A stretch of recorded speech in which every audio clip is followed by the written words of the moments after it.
Stop asking, do we have controls?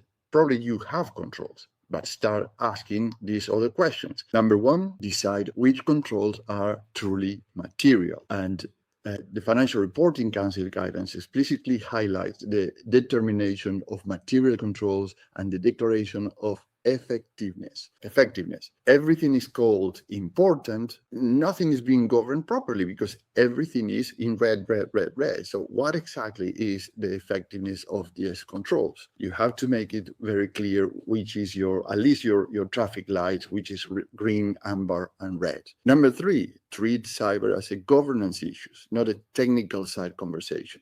The National Cybersecurity Center Code and Toolkit built for boards precisely because cyber risk now sits inside resilience, operations, and trusts. And number three, use evidence, not optimism, or don't overtrust the things that they are said. So the Financial Reporting Council internal controls makes it clear that boards can rely on information collected internally, but the evidence must exist and be sufficient for reporting. Rely on your internal collected information, the information collected internally in your organization, but make sure that the evidence exists and it is sufficient for reporting.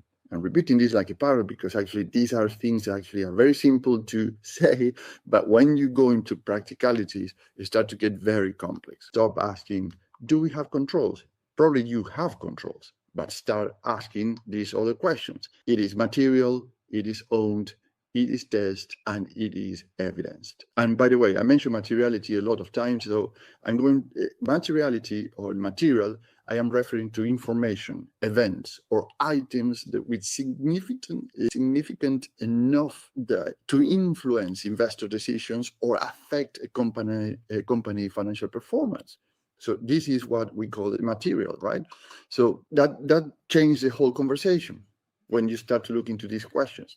And this is exactly where an advisory board's structure helps, because one board may need a cyber operator, a control specialist, a risk architect, and an industry insider in the room for 6 months. That is the better fit for a board to accelerate solutions than waiting for a single hire to cover